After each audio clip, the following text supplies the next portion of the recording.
자, 235쪽입니다. 235쪽. 예. 4번의 외부 효과의 문제인데, 여러분 그 외부 효과는 아까 이제 중요하다. 그래서 우리가 별 2개 하기로 했는데요. 이 외부 효과란 어떤 경제 주체의 경제 활동이 시장기구를 통하지 않고 거래 쌍방이 아닌 제3자에게 의도하지 않은 이익 또는 손해를 주면서도 이에 대한 보상을 받거나 보상을 해주지 않는 경우다. 그랬는데, 넘어가 보시면 이제 전과 부가 있죠. 그죠? 그래서 이 외부 효과는요, 이렇게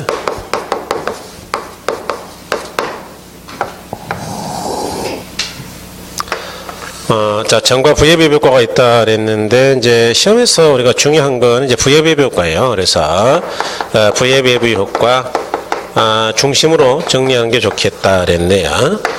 다음에 이제 정의 외부 효과는 반대다. 뭐 이렇게 생각하시면 되죠. 그래서 이쪽을 중심으로 하신다. 그럴 때 우리가 이제 의미는 뭐였냐? 정의 외부 효과는 외부 제3자로부터 유리한 영향을 받았는데 그에 대한 대가 지불도 하지 않았다. 그래서 대표적인 예로 제가 요즘 이제 뭐 이야기하기 좋네요. 과수원하고 양봉업자의 관계다. 요즘은 백꽃은 다 피었습니다 벌써. 그래서 백꽃이 피면 양봉 생산량이 감소할까요, 증가할까요? 증가. 그러니까 뭐 외부 환경 때문에 유리한 영향을 받았는데 뭐 벌 한 통 갖다 준 것도 아니고 아무 대가도 없다. 다음에 이제 부의 효과는 외부 제3자로부터 불리한 영향을 받았는데 이에 대한 비용 지불도 안 하더라. 대표적인 게 뭐라 그랬느냐? 공예기업이죠. 그래서 공예기업이 뭐냐? 근데 여기 주거지역에 사람들이 잘 살고 있었는데 어느 날 공장 하나가 생기더니 말썽이다. 이 공장 사장이 오염물질을 처리하고 버려야 되는데 그냥 하천에다 막 내다 버리더라. 그러니까 하천이 썩어가지고 악취가 심해서 결국 주거지역의 집값이 뚝뚝뚝 떨어지고 있다. 자, 그러면은 이제 나쁜 영향을 받은 거죠. 그런데 이 사람이 이제 비용 지불을 안 하고 있죠. 오염물질을 처리하지 않잖아요, 그죠? 그래서 이런 걸 이야기한다. 그럴 때, 자, 여기는 조금 어렵게 우리가 본다면, 자, 사적 비용하고 사회 전체 비용 이런 걸 비교할 수가 있고, 그다음에 사적 편익이죠. 또는 사회 전체의 편익 이런 걸 비교할 수 있다. 예컨대 사적 비용하고 사회적 비용을 비교할 수 있고, 사적 편익하고 사회적 편익을 비교할 수가 있다. 그런데 여기서 이제 중요한 거는 요게 아니라 그랬죠. 아까 이미 이야기 드렸는데, 부의 외부 효과는 왜 우리가 좋아하지 않는 거인데도 왜 도대체 시장을 실패하게 만드는 것이냐. 생산량이 우리가 원하는 양보다 적어서요, 많아서요? 많아서. 과대 생산의 문제 때문이다. 이제 요걸 도출하기 위해서 이런 걸 분석하는 건데, 좀 이따 하자고요. 안 중요하니까. 자, 그러면 생산량이 지나치게 많더라. 그러면 필요량보다 많으니까 시장 성공이에요? 실패예요? 실패. 그럼 정부는 가만히 있다 그랬어요? 개입한다 그랬어요? 개입. 어떻게 개입할까요?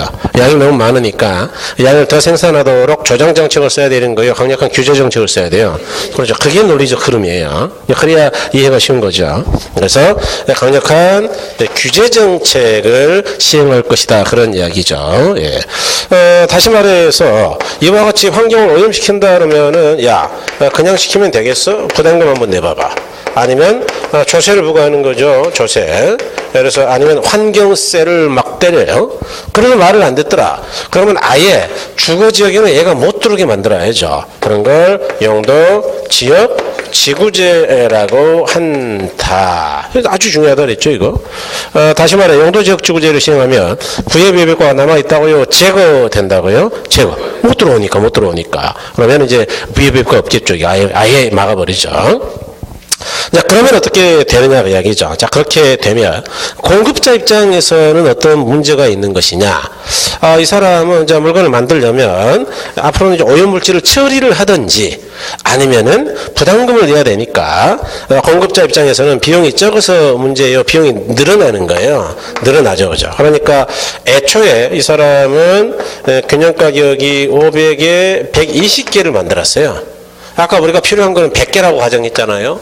그러니까 100개보다 많아가지고 이제 과대 생산이야, 이거. 그러니까 정부가 뭐라 그랬다고요? 야, 오염시킬 거면은 좀 내고, 돈 좀 내고 해봐, 한번. 그러니까 이 사람은 생산비가 증가해가지고 공급이 좌상향으로 이동하더라. 그러면 이제 균형 일이 같다는 이야기니까 가격은 상승할 것이고, 균형량은 증가예요, 감소예요? 감소. 그래서 이와 같이 공급 감소를 통해서 이걸 통해 가지고 우리가 사회적으로 필요로 하는 량까지 임팩트하게 딱 맞출 수가 있을 것이다 이야기죠. 그죠? 그래서 여기까지다. 그럼 이건 어떻게 하는 거냐? 뭐 이렇게. 요거는 별거 아니죠. 뭐. 공장 사장은 혼자니까 사적, 여기 죽어지는 사람 많이 사니까 사회인데, 공장 사장은 개인적으로는 오염물질을 그냥 버렸으니까 비용이 적죠. 사회 전체적으로 이거 처리하려면 어마어마한 비용이 들어가죠. 네. 이 사람은 뭐 그냥 버리고 나서 뭐 싸게 만들었으니까 이익이 많죠. 사회적으로 뭐 집값 떨어지니까 기분 굉장히 나쁘죠. 그러니까 보세요. 이 사람은 공장 사장 입장에서는 비용은 작고 이익이 많으니까 당연히 이렇게 가는 거예요. 이렇게. 생산량을 필요량보다 적게 많이요. 많이 그렇게 가는 거죠. 그래서 이걸로 인해서 이쪽이 도출되는데 거꾸로 가도 돼요.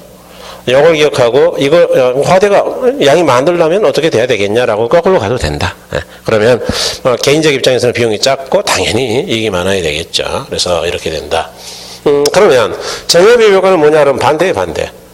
사적으로는 비용이 크고 편익이 적어서 개인적으로 비용이 큰데 편익이 적어서 항상 사회가 원하는 것보다 작게 생산돼서 문제이다. 다시 사회가 원하는 것보다 과소 필요량보다 작아서 시장이 실패하는 것이다. 그러면 이제 정부가 개입해야 되겠죠. 정부는 어떻게 개입하겠느냐? 야, 좀 늘려라. 이게 너무 작아서 문제니까. 그래서 조장 정책을 쓸 것이고, 이런 사람들에게는 이제 보조금을 지급하거나 아니면 조세를 깎아줘요. 조세를 경감시키려고 할 것이다. 그러면 어떻게 되느냐? 대표적인 예를 제가 이제 그 사회복지, 이 노인복지 쪽으로 들었잖아요. 노인복지 같은 경우는 요양업, 노인요양, 요양업, 뭐, 복지센터? 어쨌든, 뭐 이런 것들은 뭐 사회적으로 좋은 일이죠. 그런데 자기 개인 재산 털어서 하는 거니까 비용이 크죠. 그런데 누가 안 도와주니까 사회적 비용은 없어요. 어른들 모신다는 게 피곤한 일이죠.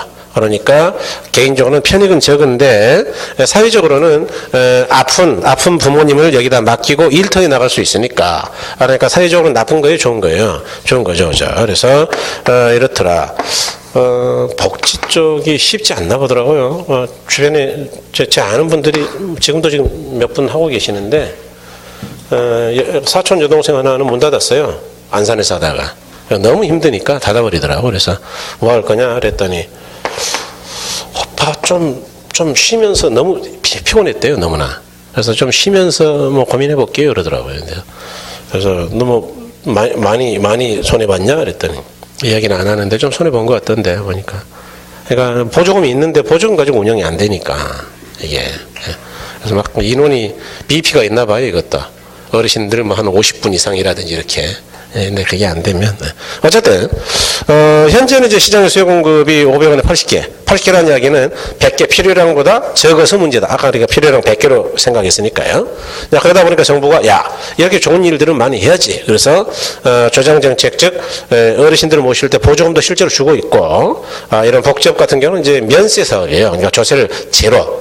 빵으로 만들어줬다. 그럼 어떻게 되느냐? 이런 일들을 더 많이 하게 될 것이고, 그럼 이제 이 동네에는 어른 모시기는 환경이 나쁘지 않은 그런 동네죠. 그래서 수요가 늘 것이고, 그러면 균형이 1위 가니까 가격 상승, 균형량은 80개에서 100개로 감소요, 증가요? 증가. 그래서 여기는 수요 증가로 균형량까지를 맞추는 거죠. 필요량까지. 그래서 필요한 100개까지 간다. 그러니까 이제 여러분은 시험을 보셔야 되잖아요. 그러니까 기억을 어떻게 할 거냐라는 논리적 흐름을 만들어야 돼요. 그러니까 기억을 영화 배우들이 원고를 잘 외우잖아요. 왜 외울까요? 머리가 좋아서요. 콘티 그림의 흐름이 있으니까요. 이야기의 흐름이 있으니까 외우는 거예요, 그 사람들이. 그러니까 우리도 이야기를 만들어야 돼요. 이야기. 나중에 한번 나가서 얘기해 보세요. 기회가 얼마든 있으니까. 나가서 다른 사람들에게 1시간을 설명한다. 그러면 설명할 때 아무런 콘티가 없이 되겠어요? 뭔가 준비가 돼야 되겠어요? 그러니까 항상 준비하죠. 저도 마찬가지예요. 지금이야 준비 없이도 하지만 옛날에 처음 시작할 때는 2000년 초에는 다 준비를 하고 났단 말이에요. 어디에다가 어떤 농담을 집어넣을까 이런 것까지 다 계획하고 나와요. 저는 이제 성격이 꼼꼼하니까 안 웃으면 어떡하지? 하나 더 쏠까? 뭐 이렇게. 그래서 옛날에는 뭐 이 해학집 책을 많이 읽었는데 이제 요즘은 잘 안 읽는데 너무 인위적이어가지고 좀 재미없더라고. 그런데 이제 어쨌든 간에 우리가 이렇게 봐야죠. 시장 실패는 뭐냐? 원인은 어떤 것이냐? 그러면 정부는 어떻게 하느냐? 이런 논리 하에서 외부 효과도 가야 되죠. 그다음에 이제 또 하나 외부 효과는 그러니까 부는 우리가 별로 안 좋아하는 건데 너무 많아서 문제고 그러니까 규제하고 그래서 이런 결과가 있더라. 이렇게 이제 논리적 흐름 만들었어요. 또 하나는 정과 부는 반대구나.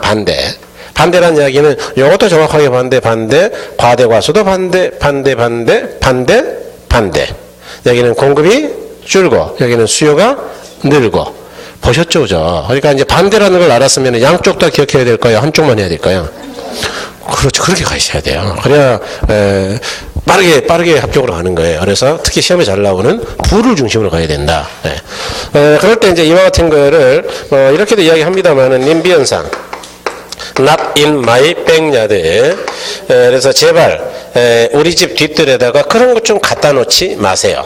대표적인 게 뭐냐 하면은 요즘 장례식장이라든가 이런 거 집 근처로 오는 거 싫어하죠. 자, 그런데 반대로 지하철 같은 거 싫어하는 거예요. 뭐 서로 가져가려고 그러는 거예요. 그래서 이건 please in my front yard. 그래서 우리 집 앞마당에다가 제발 좀 지하철 좀 갖다 놔주세요. 그러면 난리를 치는 거예요. 그래서 이런 걸 이야기한다. 조만간 선거철이 되면 더 하겠죠. 이제 지자체별로 좀 더 나은 인프라를 가져오려고 난리를 치겠죠. 그래서 이제 이런 걸 우리가 외부 효과의 문제라고 한다. 그렇죠. 그래서 여러분 그 다음에 좀 이따 확인하기로 하고 쭉 넘어가시면 240쪽 한번 가보세요. 240쪽 가니까 동아리 3번에 코지 정리라고 있나요? 거기도 별 하나 해주시고요. 별 하나 해주시고 요약집을 보면서 그냥 정리해버릴게요. 요약집. 자, 73쪽 요약집. 자, 확인하겠습니다. 외부 효과는 이제 별 2개 하자라고 이야기 드렸는데 의 보시면 의는 아까 우리가 많이 읽었어요. 그죠? 외부 효과는 경제활동과 관련해 거래당사자 제3자에게 의도하지 않은 이익 등 손해를 가져오는데도 이에 대한 대가를 지불하지도 지불 받지도 않은 상태를 말한다. 시험에서 조금 씁니다. 이건. 이러한 외부 효과는 정 또는 부외부 효과가 있고 그 다음에 3번 외부 효과는 생산 과정에 일어날 수도 있고 소비 과정에서 일어날 수도 있다. 이것도 한번 기출이 됐죠. 그래서 주로 부외부 효과는 주로 생산과 관련이 있다 그랬잖아요. 그 다음에 정외부 효과는 주로 소비 과정과 관련이 있다라고 제가 이야기를 드렸었고 넘어가시면 74쪽에 가시면 박스에 부 또는 정외부 효과가 있는데 부외부 효과를 다른 말로 외부 불경제라고도 하죠. 그 다음에 정외부 효과는 외부 경제라고도 하죠. 그죠? 그래서 이제 의의가 있고요. 그 다음에 사적 비용과 편익에 관련되는 거 있고 자, 과대생산이냐 과소생산이냐 여기 중요하다 그랬죠. 그 다음에 그래서 그 밑에 조세 중간에 환경부담 부과 같은 또는 지역지구제 같은 규제 정책을 쓸 거냐 반대로 오른쪽 조장 정책을 쓸 거냐 뭐 그런 거 중요하고 그 다음에 바로 밑에 줄 정책을 통해서 공급 곡선이 상향이 좌상향이니까 감소입니다. 감소. 그 다음에 이제 오른쪽 정책을 통해 수요 곡선이 상향 그랬는데 수요는 우상향이거든요. 그래서 증가입니다. 그죠? 증가. 그러니까 상향 그럴 때 생각 잘해야 되는 거예요. 그죠? 네. 그다음에 이제 수급량을 줄여가지고 필요량으로 가느냐. 그다음에 정책을 통해서 수급량을 늘려가지고 필요량까지 끌고 갈 거냐. 이런 것. 그다음에 님비하고 핀비에 대한 이야기 나와 있죠. 그래서 이렇게 보시면 되고. 그다음에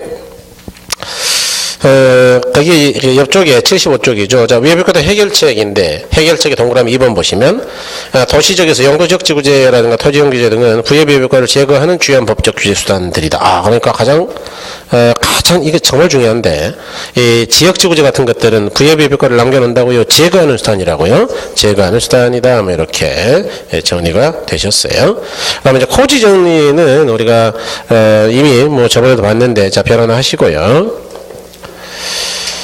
바로 확인하고 설명드릴까요? 자, 기억만 보시면, 자, 외부 불경제가 존재하는 이유는 오염 행위적으로 발생시키는 환경 공해가 제3자에게 손해를 주고 있는데도 그 손해에 대한 배상이 이루어지지 않고 있기 때문이다. 그런데 손해를 보는 제3자에게 환경에 대한 재산권을 부여하면 오염 행위자가 마음대로 오염물질을 배출할 수 없고 이미 배출한 오염물질에 대한 책임을 지지 않을 수 없게 된다. 고지는 이와 같이 불분명 환경재산권의 설정을 분명하게 해준다면 정부가 개입하지 않고도 시장기구가 분명해진 소유권을 가격에 반영함으로써 스스로 위배과 문제를 해결할 수 없다고 되어 있다라고 주장했는데, 그게 미국 경제학자 코지가 이야기해서 코지 정리라고 한다. 그래서 방금 뭐 읽어봐서 다 아시는 이야기인데, 아니 여기 하천을 이렇게 오염시키는데 왜 이 사람들은 손해를 보는데도 가만히 있는 것이냐? 문제는 하천이라는 거에 재산권이 불분명하다는 거예요. 이게 누구 건지 알 수가 없다. 왜냐? 공공재니까. 그러니까 결국 이 하천에 대한 환경 재산권만 분명하게 해준다면, 예를 들어서 뭐 구역을 정리해가지고 여기는 A동, B동, C동, 니네 거야. 그냥 니네가 잘 관리하고 잘 이용하기를 바래. 이렇게 해준다면 공장 사장이 오염물질을 배출할 때 가서 따질 수 있다 그랬죠. 너 왜 우리 하천에다가 오염을 시키니? 이렇게. 그럼 공장 사장이 네 거냐? 그러면은 내 거다. 이렇게 할 수 있으면 된다 그랬잖아요. 이해하셨죠? 뭐 저번에는 길게 이야기했는데 뭐 좀 짧게. 그래서 이와 같이 재산권이 있으면은 시장이 스스로 해결할 수가 있다. 그런 걸 코지가 주장했다. 그래서 코지 정리라고 한다. 옛날에 이렇게 이야기했잖아요. 하천을 오염시켜도 공장 사장한테 가가지고 오염시키지 마세요. 왜 그러세요? 이렇게 이야기하면 공장 사장이 뭐라 그런다 그랬느냐? 네 거냐? 그러면 아닌데요. 그러면은 근데 왜 네가 와서 난리야? 그러면 할 말이 없다 그랬잖아요. 그러니까 재산권을 분명히 해줘야 된다. 그래서 그렇죠. 그다음에 이제 여러분 토지 정책에 대한 이야기는 이제 대표적인 게 지역지구제입니다. 지역지구제 공개념은 천천히 하기로 하고요. 지역지구제인데, 자, 지역지구제는 별을 하나 좀 해주시고, 별을 하나 좀 해주시고, 지역지구제라는 거는 이런 겁니다. 지역지구제. 요거는, 일단은, 우리가, 공법에서 말하는 용도 지역지구제태는 건폐율 용적률 제한을 우리가 기억하자는 건 아니고 경제적 효과를 따지는 거예요. 그래서 일단 단기하고 장기적 효과를 따질 텐데, 여러분 그 경제학에서 단기 그러면은 항상 제가 수요가 변화할 수 있을 정도로 짧은 기간 그랬죠. 그다음에 장기 그러면은 공급이 변화할 수 있을 정도로 충분히 긴 기간이다 이렇게 이야기했는데요. 일단 단기는 어떻게 되느냐? 어떤 지역에 지역지구제를 시행합니다.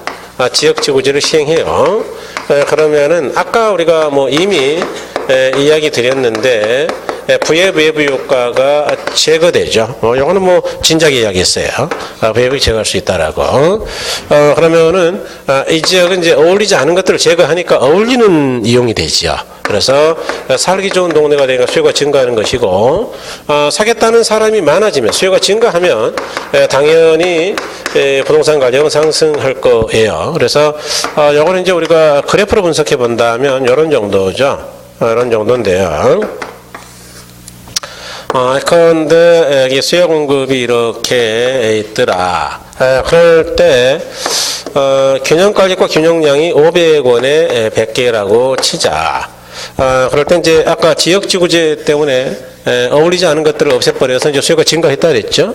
그러면 균형이 이리 가는 거죠. 그러니까 가격은 상승이에요, 그죠? 그래서 가격이 600까지 올라간다. 뭐 여러분 완전경쟁 시장 이론은 우리가 2주 전에 배웠으니까 완전경쟁 시장은 초과 수익이 있다 그랬어요, 없다 그랬어요? 없고 진입퇴거의 자유가 없어 있어요? 있죠. 자, 그러니까 보세요. 이 기존의 공급자는 500 받으면 정상이익인데 수요가 늘어가지고 600을 받는 겁니다, 지금. 그러면 정상이익이에요, 초과 수익이에요? 그렇죠. 그러니까 초과 수익인데 아까 완전경쟁은 없다면서요? 그러니까 얘 혼자 벌려고 놔두질 않아요. 시장이 경쟁이 치열해가지고. 그래서 새로운 공급자가 시장에 진입하죠. 그러면 결국 장기가 되면 공급이 확 늘어가지고 균형이 다시 이리 간다 그 이야기죠. 그럴 때 이렇게 수요가 변하는 걸 단기, 이걸 장기를 한다 그 이야기죠. 그래서 그럼 이제 장기가 되면 어떻게 되느냐? 가격이 상승하면 누군가는 초과 수익이 있는 것이고 초과 수익이 있으면 새로운 경쟁자가 신규 공급이 시장에 진입을 해요. 다시 말해서 공급이 는다 이야기죠. 공급이 증가한다. 그러면 팔겠다는 사람 많아지면 당연히 여기서 보시는 것처럼 당연히 이렇게 가격이 다시 내려오죠. 내려와요. 그래서 가격이 내려오더라. 그런데 가격이 어디까지 내려올 것이냐는 비용의 문제이다. 그런데 비용 불변 산업일 때가 있고 비용 증가 산업일 때가 있고 비용 감소 산업일 때가 있는데, 자, 그럼 우리가 이제 시장 이론에서도 장단기 분석, 장기 공복선에 대한 이야기를 잠깐 드렸는데, 비용 불변일 때는 어떻게 되느냐? 원래 가격까지 똑 떨어지더라, 500. 비용 증가일 때는 요거보다는 조금 비싸고, 비용 감소일 때는 500보다 오히려 더 낮아지더라 그랬죠. 그래서 여기에 대표적인 비용 불변이죠, 이거. 수요가 50% 증가할 때 딱 공급이 50% 느는 거, 그런 걸 비용 불변이라 그래요. 그럼 장기 공급선은 어떻게 되느냐? 장기 공급선은 양쪽 공급선을 균형을 장기적으로 연결하는 선이라 그랬죠. 요거하고 요거. 그러니까 이렇게 수평이 되는 거예요, 지금 장기가. 네. 자, 그런데 그럼 비용 증가율은 어떻게 되느냐? 비용 증가 지금 불변을 이야기했어요. 다시 말해서 이제 원래 수요 공급이 이렇게 있었고 조금 어려울 겁니다만은 처음 하시는 분은 진짜 환상적이겠는데. 예, 처음 하는 분들은 아직 여기까지 갈 준비가 당연히 안 돼 있죠. 뭐 원래 공부를 좀 했던 분이라면 모르지만, 예. 그럴 때 자, 어떤 여기 때문에 수요가 증가했다라고 가정하자. 그래서 이제 50% 늘었다 그 이야기, 예를 들어서. 그 이야기는 처음에 수요가 100개인데 150개로 늘었다 그 이야기입니다. 50% 증가가. 제가 항상 이야기하지만 여러분들 구체적이 돼야 돼요. 구체적. 아마 뭉뚱그려 가지고 대충이 아니고 정확하게 50% 증가면 원래는 100개 수요 있지만 똑같은 500으로 100개요, 150개요, 150개 이렇게. 예, 그래서 수량적으로 봐야 돼요. 자, 그러면 균형이 이리 가죠. 그러니까 가격이 올라가가지고 기존 공급자가 초과 수익이 있다 그 이야기예요. 그럼 혼자 보려고 놔두겠느냐? 새로운 공급자가 시장에 진입하더라. 자, 이제 질문 드릴게요. 새로운 공급자가 들어올 때는 원자재, 생산 요소를 옛날보다 덜 쓸까요? 당연히 많이 쓸까요? 아니, 여기 막 아파트를 여기저기 막 지어대면 시멘트 몽땅 쓸 거 아니냐, 생산 요소. 시멘트 가격이 맨날 똑같으면 모르겠지만 전국적으로 막 아파트 많이 지면 시멘트 가격이 똑같을까요? 올라갈 수도 있을까요? 네, 제가 아주 기억이 선명합니다. 제가 그때 사실 철근구하러 다녔거든요, 시멘트하고. 노태우 정부 때 주택 200만 원 건설할 때 시멘트 값이 파동이었어요. 모래도 파동, 철근도 파동. 왜냐? 막 신도시를 막 지어대니까 막 자재가 없어가지고, 그래서 분당이 처음엔 미분양이었어요. 그렇게 위치가 좋은데. 왜냐? 바닷모래 썼다고 소문이 났거든, 처음에. 근데 지금까지도 안 쓰러지고 잘 있어. 이야, 신기해. 바닷모래면 진작 쓰러졌어야 되는데. 처음에 임해 쪽은 다 미분양이었어요. 그래서 그때 내가 좀 철이 들었으면 그때 내가 샀어야 되는데. 내 직장 다니지 얼마 안 돼가지고 돈도 없었지만, 뭐 모를 때 부동산에 대해 관심도 없고. 그때 샀으면 좋았겠죠. 앞으로도 뭐 얼마든 기회는 있으니까. 근데 어쨌든 그래가지고 시멘트 값이 올라가. 보세요. 그럼 이제 공급자가 여기처럼 똑같이 50% 들어왔다. 참선이에요. 그 이야기는 뭐냐면 균형이 여기니까 500 받겠다는 이야기인데, 시멘트 값이 비싸가지고는 평당 500 받으면은 정상이익이에요, 손해예요? 초과 손실이죠. 그러니까 아까 완전 경쟁은 진입만 자유가 아니고 퇴거도 자유야. 누가 안 말려. 그러니까 일부가 비용 때문에 망해가지고 없어져요. 그러면 최종적으로 공급은 여기서 여기까지 50%가 아니고 여기서 여기까지 달랑 20%밖에 못 들어온다 그 이야기죠. 이해하셨나요? 그러면 가격이 이렇게 내려가긴 내려갔는데 다 떨어졌어요? 좀 덜 떨어졌어요? 예, 덜 떨어진 게 균형은 1이 간 거예요. 1이. 그러니까 500보다 싸다고요? 비싸다고요? 당연히 비싸야지 이게. 원래 가격보다 시멘트 값 올라간 것만큼은 더 받아야지. 그럼 맨날 그대로 받으면 되겠어요? 그런데 비용이 감소하면 어떻게 되겠어요? 그럼 똑같은 원재료면 50%만 들어오겠어요? 더 들어오겠어요? 더. 왜냐? 500 받아도 생산비가 감소하면 초과 수익이거든요. 그러니까 더 들어와, 공급자가. 더. 그러면 균형이 1이 간다 그 말이죠. 그러니까 원래 가격보다 비싼 거예요? 싼 거예요?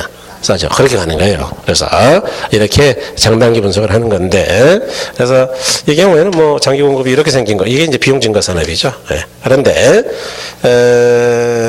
나는 오늘 3, 4월 달에 처음 하는데 너무 어렵다. 어렵겠죠? 이런 말은. 그럼 그래 몰라도 돼요, 이거. 왜 몰라도 되느냐? 지역지구제에서 문제를 낼 때는 그래프 몰라도 얼마든 풀려요. 물론 궁극적으로 아는 게 좋지만 일단 시험에 제일 많이 나오는 거 이거죠. 지역적으로 시행한다는 VF가 남아있다고요? 제거된다고요? 제거. 그럼 당연히 수요가 늘겠지. 뭐 나쁜 거 없앴으니까.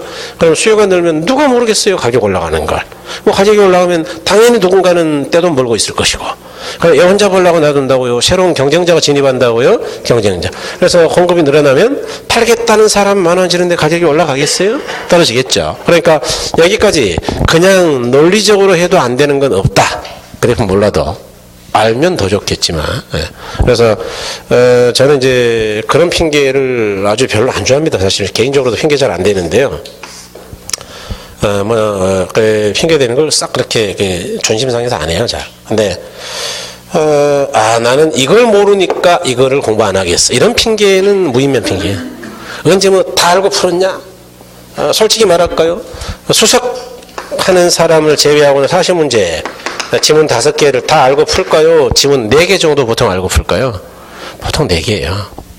솔직히 말해 1년 내내 공부해봐야 지문 5개 다 알고 푸는 경우가 몇 문제 안 된다고요. 그런데 무슨 핑계야, 핑계는. 얼어 죽을. 5개 다 하려면은 공부의 량을 고시 공부하듯이 5년 해야 돼.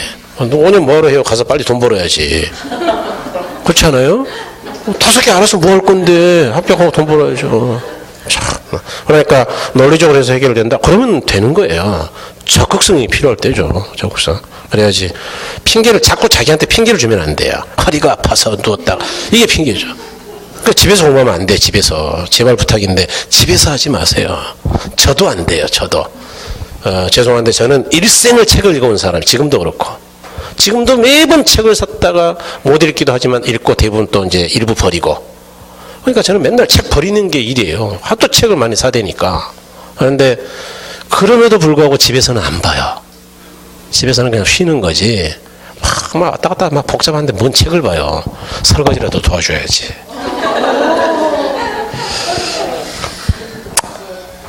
에이.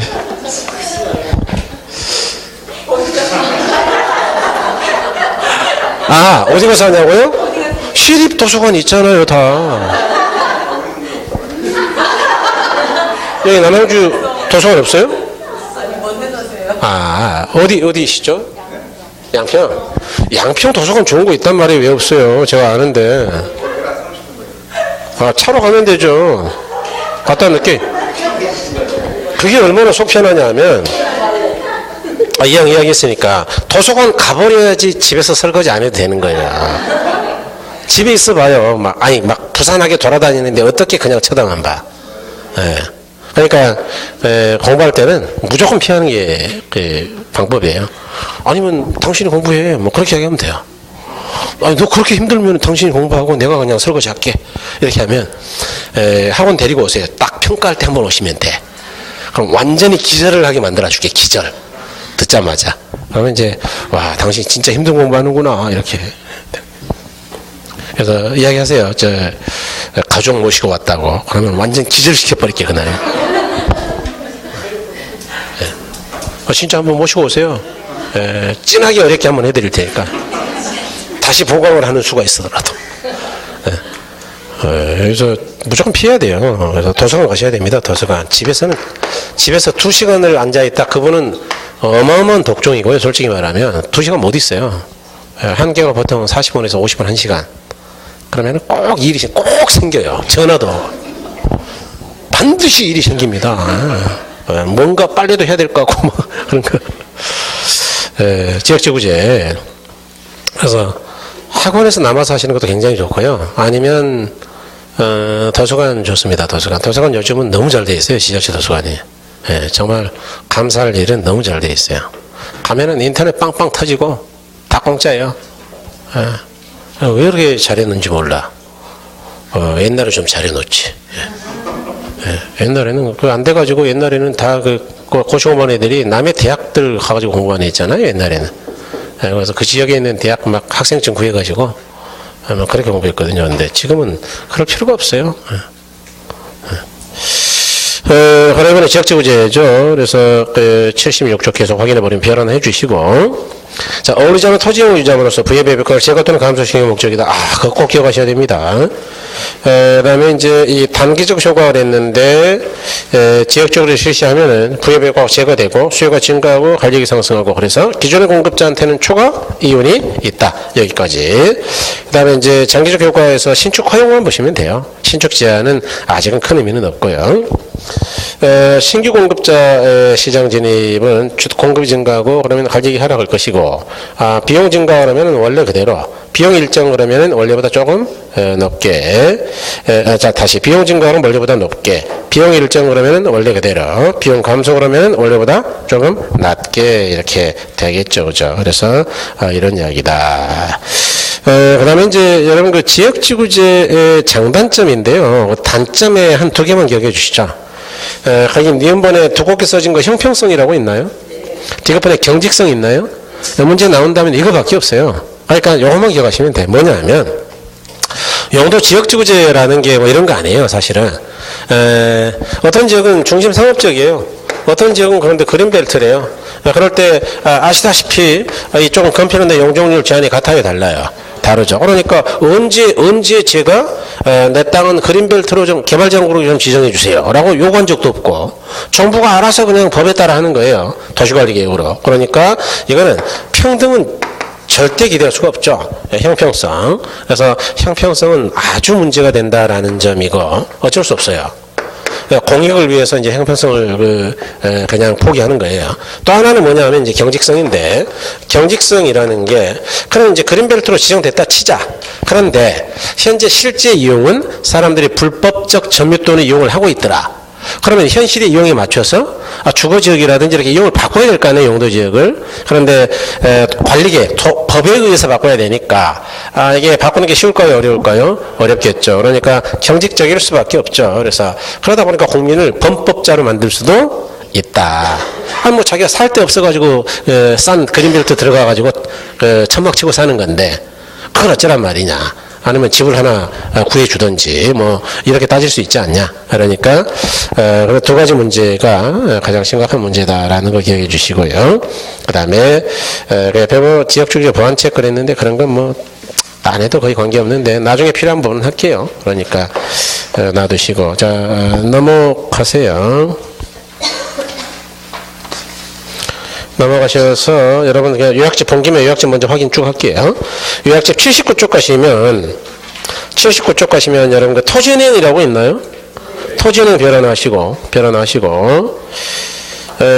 보시면 전에 공공용지도 확보를 위해 미개발제를 미리 저렴한 가격으로 매입하여 비축해 놓는 거. 그러니까 제가 항상 말씀드렸지만 토지를 저금하는 은행이라 그랬죠. 그러니까 미리 나중에 공역사업에 사용하기 위해서 미리 값이 쌀 때 미리 확보하는 거예요. 그래서 이런 거다.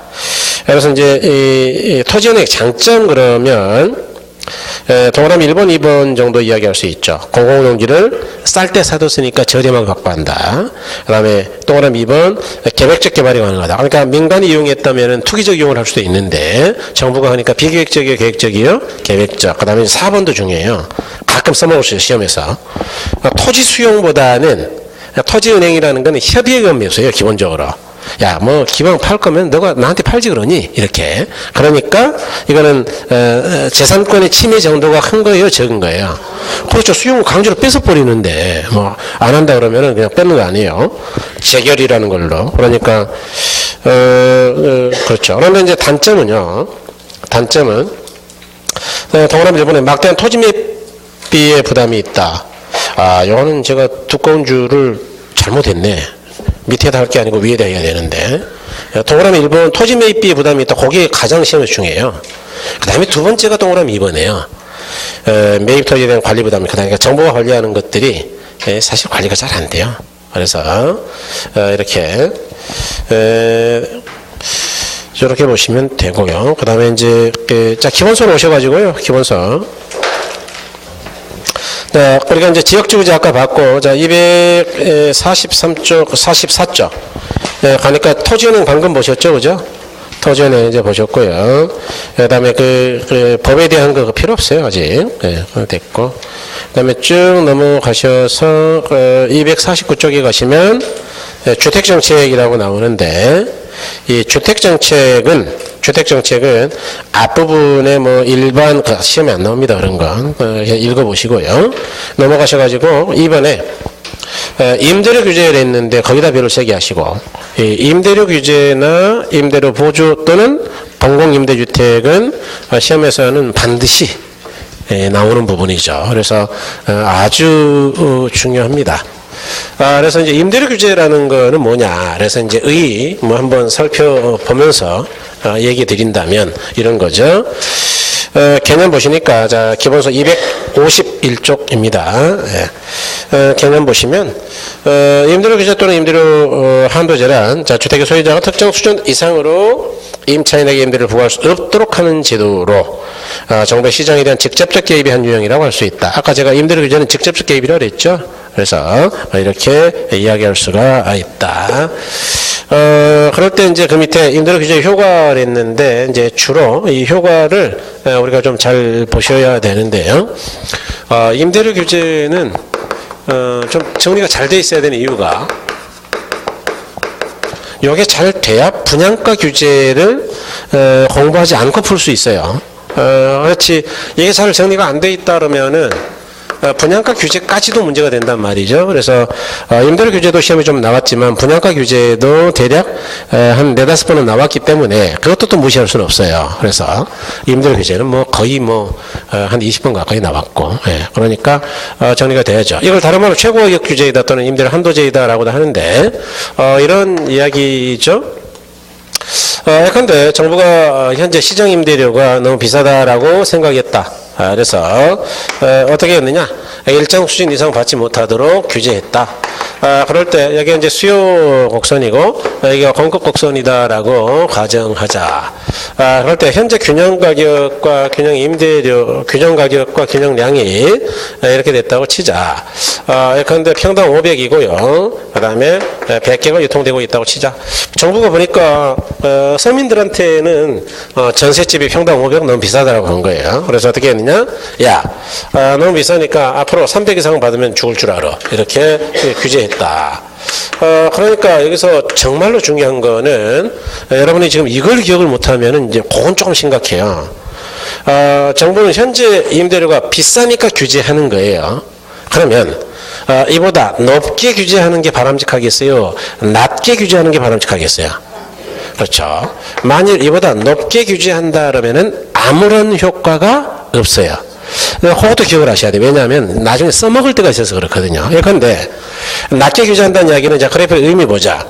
자, 수요 곡선은 낮으니까 좋아하죠. 150개. 야, 공급자는 돈 안 되니까 뭐 좋아하겠어요? 50개. 그러니까 이것만큼은 뭐가 있는 거예요? 초과 공급이에요.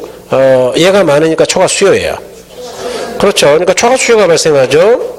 그러면 만일 높게 규제하면 어떻게 되겠느냐? 높게 규제하면, 만일에 높게 규제하면 공급자는 이만큼이고 수요자는 이만큼이니까 이만큼 누가 많아요?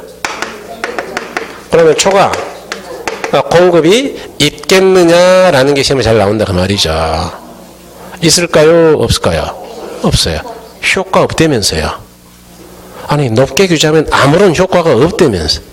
공부 좀 했던 사람들이 이런 데 실수해요. 아예 공부를 안 하면 이도 저도 아무것도 몰라서 이런 실수는 안 해. 근데 괜히 공부 좀 해가지고 초과 공급이 있지, 이렇게 이야기하나. 계산 문제도 이게 한 2번 나왔는데 그러면 안 돼요. 이런 게 있다고요. 효과가 없다고. 효과가 없어요. 효과 무슨 어쩌고 초과 공급이야. 예?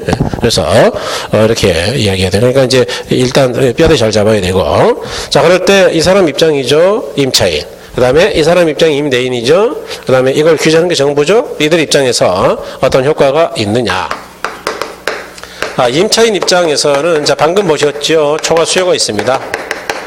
그러니까 이야기는 뭐냐 하면요. 집 구하기 어렵다는 이야기입니다. 결국. 뭔 말이냐. 집을 구하겠다는 사람은 150명인데 현재 임대하는 주택이 50개밖에 안 되죠. 그러니까 결국 주택난에 시달리고, 그 이야기는 다시 말씀드리면 주거 이전이 어려워진다. 다시 말해서 신랑이 이쪽 서울에서 근무하다가 저쪽 대전으로 발령이 났는데 앞으로 한 5년 이상은 있어야 될 것 같다. 그러면 이제 통상적이면 가족이 이사하는 게 맞죠. 그런데 대전 가봐도 집을 구할 방법이 없더라. 뭐 거기다가 살 것도 아니고 임대하려고 했는데 그러면 이사를 가야 된다고요? 그냥 내 집에 살아야 된다고요? 내 집에 그냥 신랑 혼자 고생하면 되죠. 그래서 주거 이전이 제한되더라. 이렇게.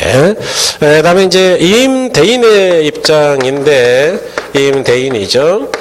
임대인의 입장에서는 이 사람이죠. 일단은요.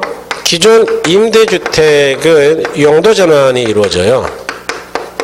요거는 굉장히 점잖은 이야기라 그랬죠. 그러니까 원래 정부가 개입 안 할 때는 100개가 임대되고 있었습니다. 100개. 그런데 돈이 안 되니까 일부가 망해서 만정경쟁시장은 손실 앞에 장사 없다 그랬죠. 진입만 자유가 아니고 퇴거도 자유니까 일부가 퇴거를 해요. 그래서 50개만 남는 거니까 기존 임대주택이 임대사업을 한다고요? 다른 걸로 쓰인다고요? 그러니까 뭐 팔아버렸다 그냥 예를 들어서 팔아가지고 또는 내가 들어가 살든지. 그다음에 이제 두 번째로 이와 같이 기존 사업자들이 망하고 있는데 누가 신규 투자하려고 그러겠느냐? 아무도 신규 투자를 안 하니까 일단 줄어들면은 량이 늘 가능성은 전혀 없어요. 그다음에 세 번째로 자 그러면은 여기 남아있는 50명은 아직 버티고 있는 이유가 돈이 돼서 버티는 거냐? 아니다. 얘들도 손해를 보고 있다. 그러다 보니까 임대주택에 대한 질적 저하 현상이 나타날 수밖에 없다. 그런데 임차인이 뭐 어디가 고장 났다고 아무리 전화한다는들 옛날 같으면은 당연히 바로 고쳐줬겠지만 지금은 돈도 안 되는데 열 받으니까 전화기 꺼버린다 그 이야기예요. 그래서 임차인이 계속 전화가 온다 그러면은 전화기 꺼버리고 나서 2달 뒤에 연락한다. 옛날에 전화하셨어요? 나갔다 왔더니 연락 와 있네 뭐 이렇게. 그러면 이제 이미 임차인이 다 고쳤다 이야기죠. 그러니까 질적 저하가 있죠. 그다음에 정부 입장에서는 첫 번째는 암시장 형성된다. 암시장. 이것도 이제 나중에 또 써먹을 일이 있는데 아까 150명이 집을 구하는데 50개밖에 없다.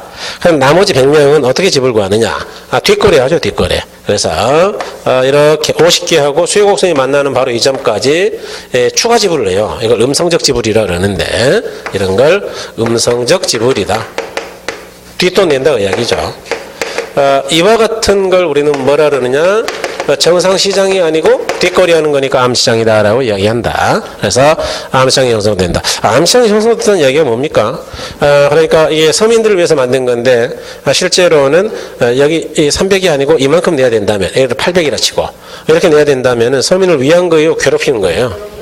그러네요. 뭐 이사도 못 가고 막 집도 못 구하고 뭐 살고 있는 사람들은 뭐 안 고쳐줘서 난리고 그러니까 이렇게. 그다음에 두 번째로는 소득세 수입이 감소한다. 소득세 수입이 감소. 그래서 소득세 수입이 감소한다는 건 뭐냐? 옛날에는 100명이 임대사업 했으니까 세금을 냈는데 지금은 50명밖에 안 내고 그러다 보니까 세금 수입은 증가요 감소요? 감소 이렇게. 그래서 이렇게 본다. 정확하게 설명하려고 했으면 이렇게 했을 거예요. 조세는 이 사각형에다가 세율을 곱한 것만큼 나오죠. 그런데 사각형 면적이 줄었으니까 조세 수입이 늘겠어요? 줄겠어요? 그러겠죠. 이제 정확하게는 그렇게 이야기해야 돼요. 또 이유까지 설명해야 되고 그런데 필요 없어. 조세 수입이 감소한다면 알면 되니까. 그래서 뭐 궁금하시면 와서 질문하세요.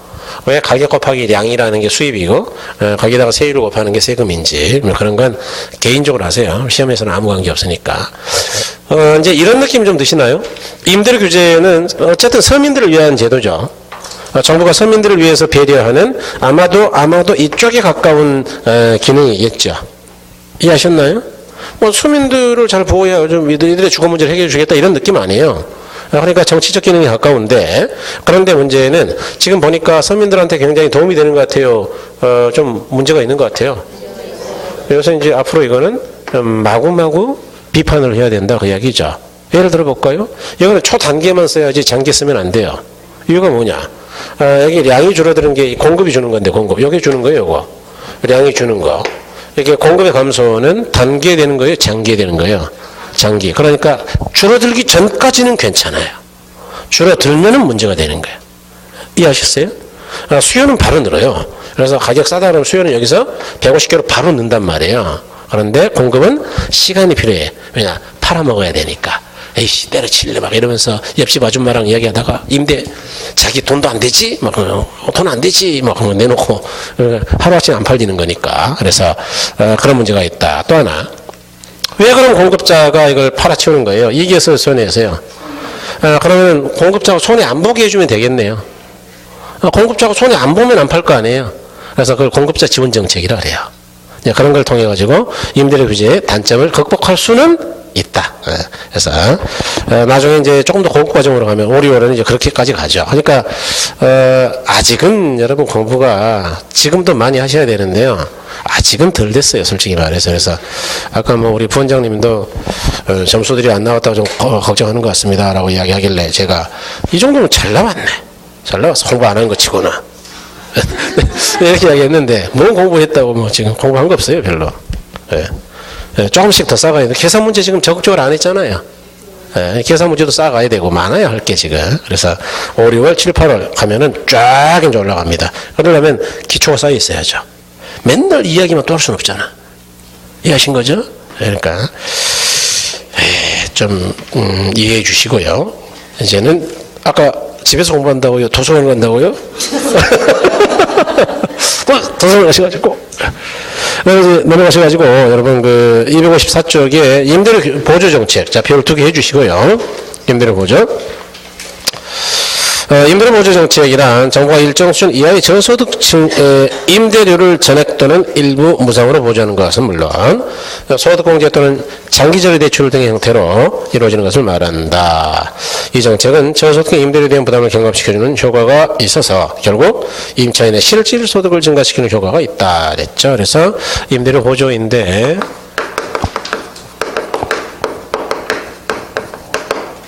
이 임대료 보조는 간접적 개입이죠. 아까 뭐 간접적이라는 게 뭐 보조금 지급이라든가 부담금 부과라든가 뭐 금융 지원이라든가 뭐 조세 가지고 뭐 조지는 거 이런 거 이야기했잖아요. 그러니까 이건 직접이에요, 간접이에요? 간접. 그죠. 그래서 간접적 개입인데 어쨌든 간에 이제 이런 겁니다, 여러분. 개념은 이렇게 가야죠. 여기는 뭐 이제 여러 가지가 있었죠. 예컨대 그 현금 보조, 다른 말로 소득 보조라고 그래요. 집세 보조, 다른 말로 가격 보조라고 그러는데 두 가지 보조 방법이 있다. 그런데 중요한 거는 현금 보조가 일단은 중요하다 그랬죠. 그래서 시험에 제일 많이 나오니까요. 그걸 중심으로 하고 가격 보조는 비교만 하겠다 그랬어요. 자, 저소득층의 주거 문제를 정부가 조사하고 있어요. 그래서 소득을 알아봤더니 소득이 심각할 정도로 낮더라. 그래서 정부는 어떤 생각을 했느냐. 야, 임대료만큼은 내가 그냥 도와줄게. 그래서 100만 원 줄 테니까 이걸 가지고 좋은 좀 넓은 집 얻어서 사세요. 이렇게 해야겠다. 그러면 이제 저소득층은 소득이 증가하죠. 꽁돈 생겼으니까 실질 소득이 증가하고 소득이 증가하면은 당연히 임대주택에 대한 수요가 증가하겠죠. 그래서 이렇게 갈 거예요. 수요가 증가하면은 가격이 상승하는 거는 누구나 아는 거고요. 여기 자 수요 공급 곡선이 이렇게 있다. 그래서 균형가격과 균형량이 500원에 100개다. 그럴 때 정부의 지원 때문에 소득 증가로 수요가 증가했다고 치자. 그러면 이제 균형이 여기서 1이 가네요, 그죠? 그러면 이제 600이 되는 거예요. 그러니까 자 기존 공급자는 정상 이익에서 100만 원 초과 수익이 있는 거네요. 그러면 얘 혼자 벌려고 놔둘까요? 새로운 공급자가 시장에 진입할까요? 진입. 그래서 이제 새로운 공급자가 쭉쭉쭉쭉 이렇게 들어오죠. 그러면 공급이 증가해서 가격이 다시 옛날 500으로 되돌아간다.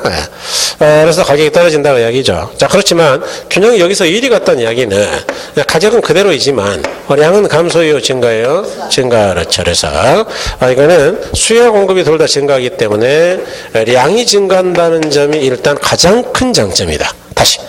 임대료 규제는 왜 그렇게 문제가 심각한 것이냐? 이건 왜 비판을 받아야 마땅하냐? 이거는 시장 균형량을 정부가 개입해서 늘렸다고요? 오히려 줄여버렸다고요? 그러니까 이런 재화들은 항상 량이 모자라서 오히려 문제예요, 지금.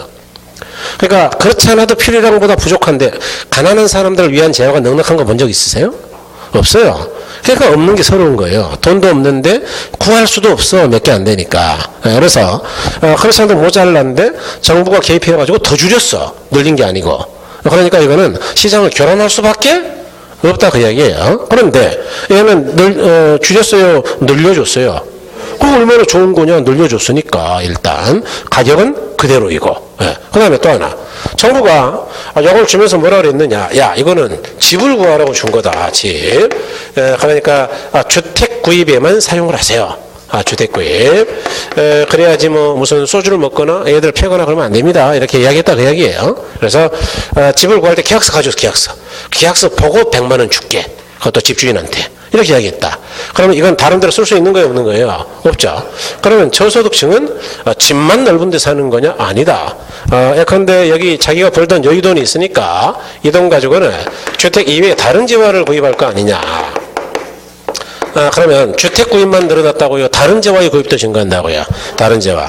예를 들어서 아이들의 교육비를 지출한다든지 아니면 식생활을 개선해가지고 아이들이 키가 좀 더 자라게 한다든지 뭐 이럴 수 있겠다 그 이야기예요. 그래서 정말 좋은 제도이다. 그러니까 이거는 주택 문제뿐만이 아니고 비주택 문제까지도 해결하는 아주 기발한 정책이다. 그래서 굉장히 좋은 정책이에요. 자, 그 다음에 또 하나, 정부가 이렇게 수요자에게 직접 지원할 수도 있지만 공급자를 지원할 수도 있다 그랬죠. 공급자 지원 정책인데 예를 들어 봐라. 근데 주택 임대사업자 같은 경우 5년 이상 임대주택을 보유한 이후에 처분하면 세금 아예 안 받겠다.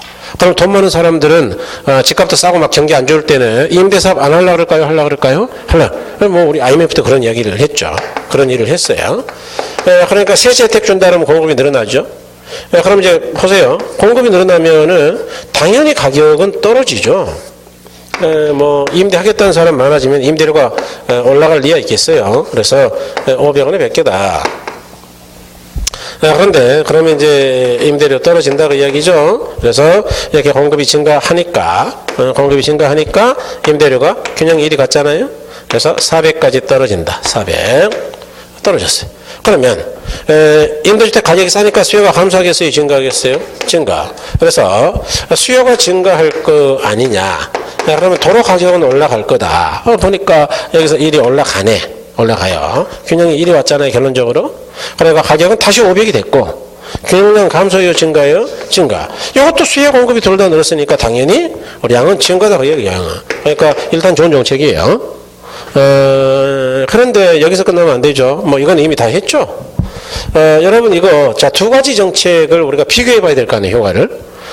뭐 그냥 뭐 공부를 안 했다 치고 직관적으로 보자. 어떤 게 좋겠어요? 수요자 지원 정책이 좋은 거예요. 공급자를 통해 가지고 수요자를 지원하는 게 좋은 거예요. 그러니까 이거는 이제 공급자를 지원해도 결국은 양이 늘어나니까 집 구하기 쉬울 거다 그 이야기거든요. 그러니까 수요자 임차인한테 혜택이 있다 그 이야기인데 둘 중에 뭐가 더 좋은 거냐 그 이야기 정책. 위에 거요? 그렇죠. 그러니까 등이 가려워. 등이 가려울 때는 등을 직접 긁어야 시원한 거예요. 잠깐만 그 양발 벗어보세요. 왜요? 그랬더니 발가락을 간지리면 등이 시원해집니다. 언제요? 2시간 뒤에.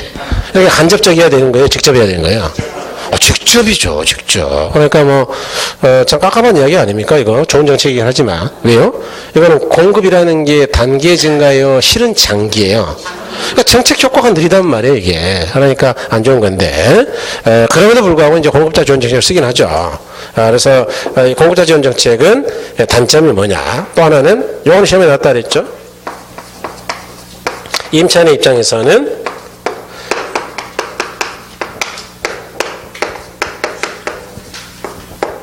주거지 선택의 자유가 제한된다. 좋아요. 좋습니다. 이렇게 느리게 썼던 보람이 있네요. 그래서 이야기했잖아요. 이거 덕소 그 다음에 남양주 그랬을 때 여기는 임차인도 지원하고 임대인 공급자 지원 정책도 있다. 여기는 임차인 지원 정책만 있다. 그러면 임대주택 사업자들은 어디다가 공급을 많이 하겠냐 있죠. 왜냐? 세금 안 받는다 그러니까. 임대주택 여기는 풍부한데 여기는 없다 그 이야기죠. 나는 직장이 이쪽이어가지고 여기서 살아야 돼요. 그런데 부득이하게 이쪽으로 가서 왔다 갔다 출퇴근할 수도 있는 거니까 주거지를 내 마음대로 선택할 수 있다고요. 공급자에 의해 선택당해야 된다고요. 그렇죠. 그러니까 주거지 선택의 자유가 제한된다라는 문제가 있다. 그래서 이렇게 이야기를 드렸었죠. 그 다음에 이제 공공임대주택인데, 여러분 여기까지만 일단 얼른 확인하고 그러고, 더 하면 좋겠는데, 다음에 너무 힘들겠죠. 잠깐 쉬어야 되겠죠? 여기까지 확인할게요. 자, 요약집 80조. 관할구는 임대료 규제죠. 그래서 별 3개 해주시고요. 주택 소유자가 특정 수준 이상으로 임차인에게 임대료를 부과할 수 없도록 하는 제도이다. 그래서 균형 임대료 이하에서 최고 임대료를 실시한다. 높으면 안 된다 그랬어요. 그다음에 이제 뭐 동그라미 3번, 4번 그걸 읽어보시고, 자 박스 보니까 임대업자 입장에서, 임차인 입장에서, 정부 입장에서 정리가 잘 돼 있죠, 그죠? 그래서 그렇게 보시면 되고, 그 다음에 이제 가로 3번에, 자, 임대료 보조죠. 자, 별 2개 해주시고요. 일정 수 이하의 저소득층에 정부가 직접적 무상으로 임대료 일부 또는 전부를 보조하는 것이다 그랬죠. 그래서 거기 소비자 보조가 이제 수요자 보조입니다. 그 다음에 생산자 보조가 이제 건설업자 보조인데, 생산자 보조 보니까 오른쪽에 임차인의 주거지 선택의 자유를 보장받기가 곤란하다. 그러니까 주거지 선택의 자유가 제한된다 그 이야기죠. 이제 그런 것. 그다음에 그 위에 소비자 보조는 보니까 일반적으로 다른 재화의 소비량도 종전보다 감소해진가요? 증가. 그다음에 이제 그래프 밑에 보니까 단기하고 장기로 제가 이제 분석을 방금 했던 걸 그대로 정리해놨어요. 그다음에 넘어가시면, 참고로 이제 가격 보조하고 이 현금 보조를 비교한 건데, 가격 보조는 임대료를 보면 사용할 수 있으니까 정책 달성 효과가 크다. 현금 보조는 사용 제한이 없다 보니까 소비자 효용이 크다 그랬는데, 자, 정책하고 효용에만 동그라미. 아주 간단하죠, 이거. 아주 간단해요. 그러니까 이제 이거 정리하는 건 아무것도 아니다. 지금까지 한 게 가격 보조거든요. 보세요, 여러분. 제가 이렇게 말씀드렸잖아요. 자, 어른들 우리가 용돈을 드려야죠, 용돈. 부모님들이 연세가 많으면 용돈 드릴 수밖에 없는데, 용돈을 현금으로 드릴 때 부모님이 만족하겠냐? 아니면 물건으로 갖다 줘야 만족하겠냐? 그런 이야기 일단 먼저 해보자. 여러분, 예컨대, 어머님, 걷어도 불편하신데, 뭐 필요하신 게 뭐세요? 이야기하세요. 문자 넣으세요. 그랬더니 문자를 안 넣어. 왜요? 문자를 못 넣으니까. 어르신들은 못 넣잖아요. 그래서 이제 가가지고, 그러면 제가 받아 적을 테니까 불러보세요. 그랬더니 나이키 신발 한 컬레, 과자 15봉지 뭐 이렇게 이야기했다고 박스로 막 바리바리 2박스 사갔다. 그러면 어른들이 좋아한다고요? 이거는 별도로 돈을 줘야 된다고요. 바로 차버리죠. 자, 용돈으로 가름하겠습니다. 그러면은. 그러니까 사람은 누구나 현찰을 줘줘야 해요. 왜냐하면 그래야 내 마음대로 써서 효용이 높으니까. 이해하셨어요? 방금 뭐가 높다 그랬어요? 효용이. 그러니까 이 현금 보조는 효용이 최고예요. 그런데 다른 데 쓸 수도 있어. 그러니까 정책적 효과는 조금 떨어질 수 있어요. 아무리 단속을 해도 예컨대, 야, 뭐 계약서 가져와. 그랬더니 계약서 가져오니까 이제 가라 계약서 갖다 주고 그 주인한테 너랑 나랑 나눠 갖자. 뭐 이렇게 현금으로 받는 애도 있을 거 아니에요. 그러니까 그런 애들이 있을 수 있으니까, 그러니까 정책 효과를 높이려면 어떻게 하면 되느냐? 가격 보조로 가야 된다. 그 이야기죠. 반대니까 하나만 기억하면 된다. 자, 현금 보조만 기억하세요. 주택 바우처는 이제 그 바우처 쿠폰인데, 쿠폰. 일단 한번 읽어보시면 됩니다. 요즘에는 뭐, 크게 이거 뭐, 시의성이 없는 거예요. 뭐, 옛날에 한 10년 전에는 의미가 있었는데, 그 다음에 이제, 여러분, 더 해버리면 좋겠는데, 뭐, 조금 쉬셨다가 공공임대주택 하겠습니다. 너무 길어지니까요.